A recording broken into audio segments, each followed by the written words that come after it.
बच्चों, आज हम एक कहानी देखेंगे। कहानी का नाम है योग्य चुनाव। और ये कहानी किसने लिखी है? सुधा शर्मा जी ने। तो देखिए, इस कहानी में सुधा शर्मा जी हमें क्या बताना चाहती है। तो देखिए, राजा मंगलसेन के मंत्री जगतराम बूढ़े हो चुके थे। राजा मंगलसेन ये राजा थे। उनके मंत्री, उनका नाम है जगतराम, वो क्या हो चुके थे? तो बूढ़े हो चुके थे। उन्होंने राजा से स्वयं को सेवा मुक्त करने की विनती की। बूढ़े होने के कारण वो स्वयं अपने काम से सेवा मुक्त होना चाहते थे, इसीलिए उन्होंने राजा से विनती की। तभी राजा मंगलसेन ने कहा, आप पहले अपने जैसे सेवाभावी, परोपकारी और ईमानदार मंत्री का चुनाव कर लीजिए, तभी आपको सेवा मुक्त किया जा सकता है। राजा मंगलसेन जी ने क्या कहा कि आप पहले मुझे मंत्री पद के लिए आप ही जैसा सेवाभावी, परोपकारी और ईमानदार कोई ला दीजिए, तभी मैं आपको सेवा मुक्त कर दूंगा। फिर जगतराम ने आदेश दिया। क्या आदेश दिया? राज्य में ढिंढोरा पिटवा दो कि राज्य के नए मंत्री का चयन अगले गुरुवार को किया जाएगा। इस पद के इच्छुक 11 बजे राज दरबार में पहुंचे। देखिए, ढिंढोरा पिटवाने के लिए जगतराम जी ने कहा, वो क्या था? राज्य के नए मंत्री का चयन कब होगा? तो गुरुवार को किया जाएगा और जो इच्छुक है वह 11 बजे राजदरबार में पहुँचे। तभी हरकारे गांव-गांव ढिंढोरा पीटने लगे। देखिए, हरकारे यानी जो संदेशा पहुंचाते हैं। कौन संदेशा पहुंचा रहा है? तो ये हरकारे है। देखिए, उसके हाथ में क्या है? वो बजा बजा कर कहता है, सुनो सुनो। आपने कहीं देखा होगा ना या सुना होगा, सुनो सुनो सुनो, आज ये होने वाला है, आज यह है। उन्हें क्या कहा जाता है? हरकारे। फिर चयन वाले दिन राज दरबार की ओर जाने वाले मार्ग पर सुबह से ही नवयुवकों की भीड़ लग गई थी। देखिए, ढिंढोरा पीटने के बाद चयन वाले दिन क्या हुआ?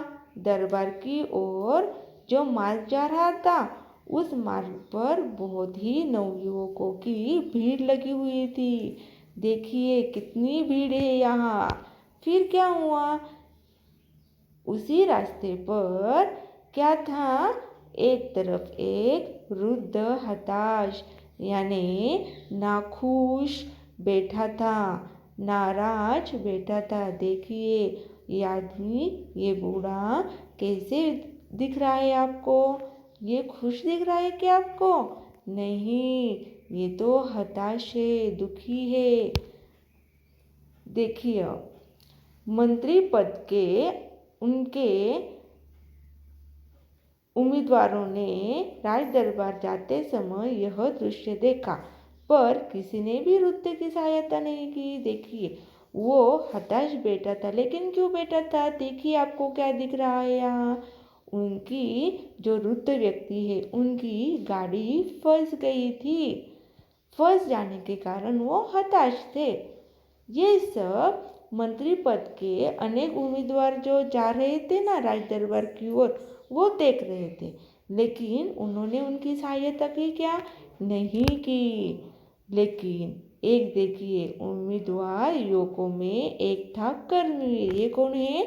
कर्मवीर। कर्मवीर ये नाम है। वो भी क्या कर रहा था? तेजी से राज दरबार की ओर जा रहा था, जा रहा था। लेकिन उसने क्या किया? बैलगाड़ी वाला जो वृद्ध बूढ़ा था, वो बैठा था। उसने वो देखा और वो इस कर्मवीर ने क्या किया?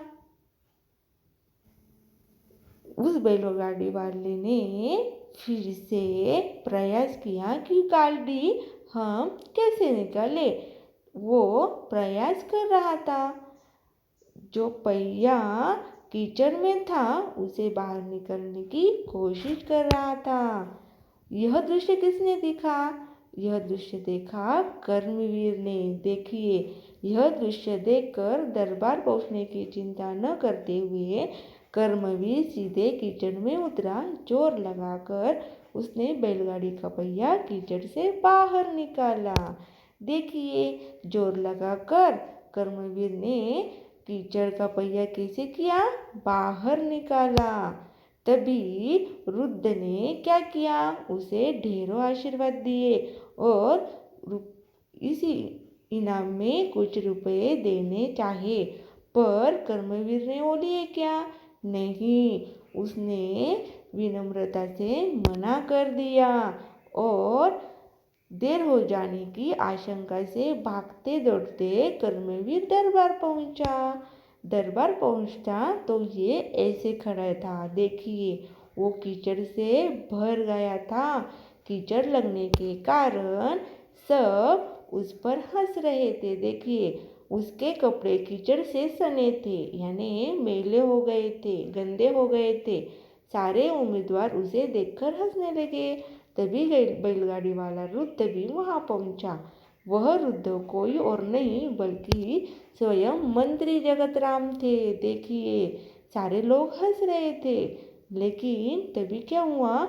जो बूढ़ा आदमी था ना, वो दूसरा तीसरा कोई नहीं, वो तो कौन थे? मंत्री थे, जगतराम मंत्री थे।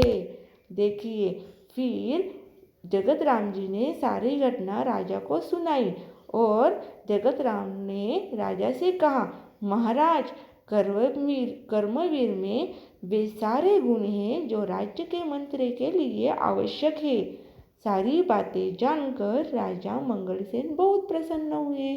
देखिए, वो मंत्री जो थे जगतराम जी, वो हम अपना पहराव बदल कर आए थे। उन्होंने नाटक किया था बूढ़े आदमी का।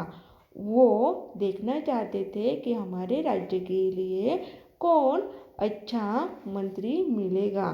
तभी ये सारी हकीकत जगतराम जी ने राजा मंगलसेन को बताई। तभी राजा मंगलसेन बहुत प्रसन्न हुए और उन्होंने कहा, जो सामान्य आदमी की पीड़ा से दुखी होता है, उसे दूर करने का प्रयास करता है, वही राज्य के ऊंचे पद पर बैठने का अधिकारी होता है। देखिए, राजा मंगलसेन क्या कह रहे हैं? जो सामान्य आदमी की पीड़ा से दुखी होता है, यानी दूसरों का दुख समझ लेता है और दूसरे के दुख को दूर करने का प्रयास कर लेता है, वही राज्य के ऊंचे पद पर बैठने का अधिकारी होता है। तभी उन्होंने घोषणा की कि आज से कर्मवीर राज्य के नए मंत्री होंगे। तो कौन बना राज्य का नया मंत्री? कर्मवीर। देखिए, मंगलसेन जी ने क्या कहा कि अब कौन है हमारा मंत्री?